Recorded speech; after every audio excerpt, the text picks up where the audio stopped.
Since the era of the Aventador's dawn for Lamborghini, its predecessor, the Murcielago, is entitled to a fitting farewell. It was invited on an outing together with a Gallardo, an encounter of two super sports cars in their Fighting Bull black garb.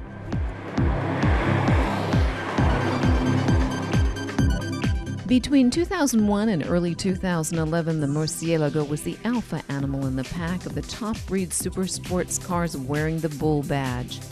12 cylinders, 6.5 liters of displacement, and all-wheel drive. These are the main specs of the mid-engine car. In that respect, the Murcielago was no different than the Aventador. As for its power and performance, the Murcielago represented absolute affluence.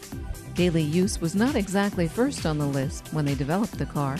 At 205 centimeters in width, the Murcielago has to pull tight on the reins on narrow country roads or in the crowded city.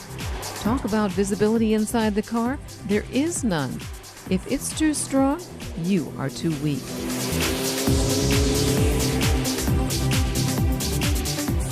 On tracks with narrow turns, there are better steering sports cars than the Murcielago. Its width, the relatively long wheelbase, 2 meters 66 to be exact, and at 1,700 kilos, detract from its ever-possessing go-kart skills.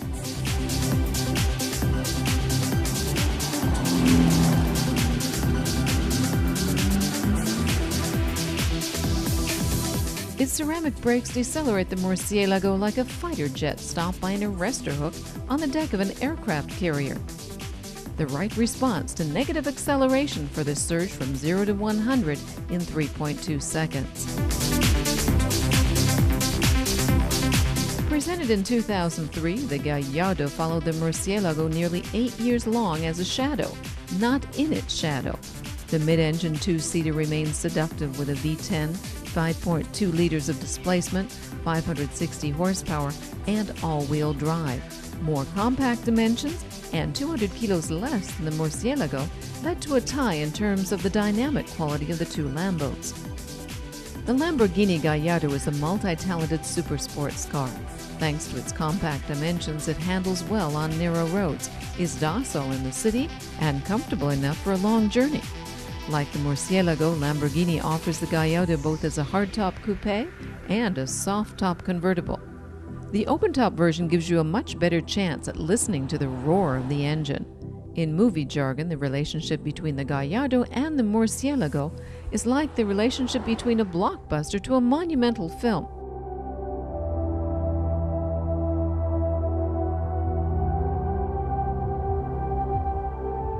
All-wheel drive and dynamic control programs in both cars lead to impeccable traction when accelerating.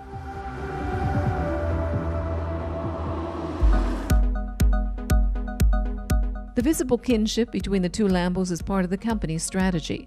The design language, made up of taut lines and sharp edges, impresses on both super sports cars. That guarantees their unmistakable character and their exclusivity. No Lambo can be confused with any other car, especially not with a Ferrari. That is extremely important. The openings in the body are quite expressive. The large brakes and the mighty engines crave huge amounts of air for breathing and cooling purposes. The awesome power calls for a considerable amount of downforce on the body to ensure excellent traction.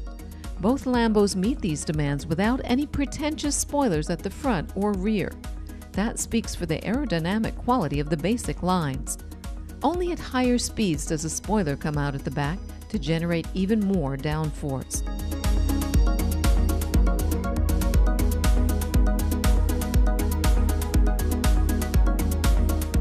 Let's turn our attention once more to the Murcielago.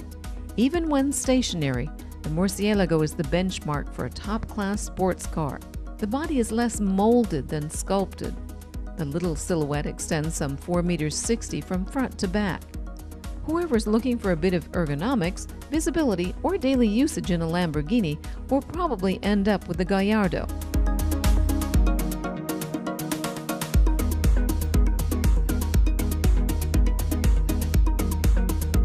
The Murcielago as the top model is much more eccentric.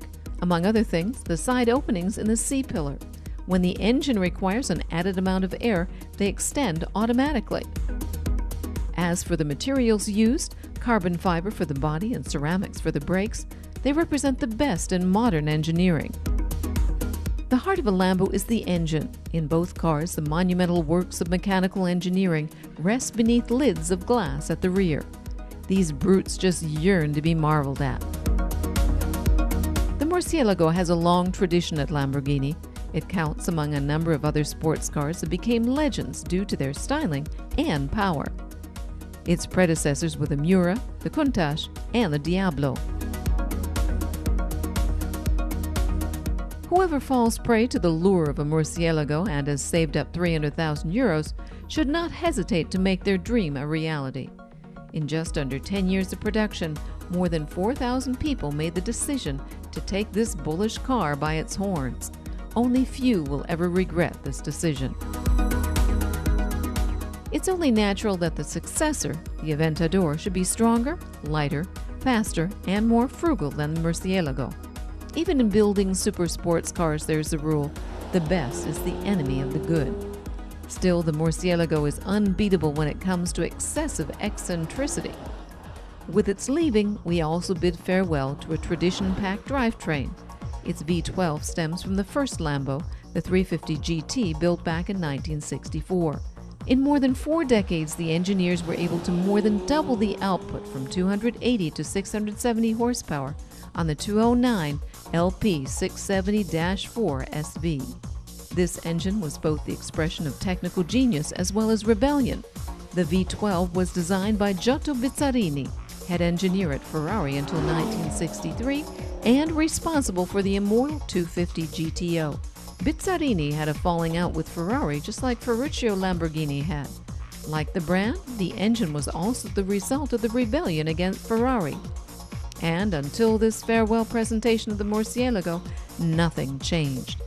Black, yellow, orange, or bright green. These have been the colors of a Lambo since the beginning, but definitely not red. Today, the fascination of driving a Lamborghini, either with a deep 12-cylinder rumble or a somewhat croakier drone of the V10 at your back, is also thanks to lucky circumstances. Actually, at the end of the 90s, nobody counted on Lambo ever recovering from its downfall.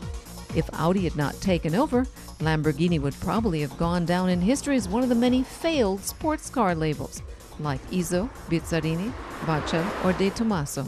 The strict regimen at Audi endowed the cars with a quality never known before, and finally the technical capacity the brand had always wanted. That can be experienced and enjoyed every meter you drive, regardless of whether you're behind the leather-clad steering wheel of the current Gallardo or the retired Murcielago. Following its final outing, like its predecessors, it can now ripen into a cherished icon.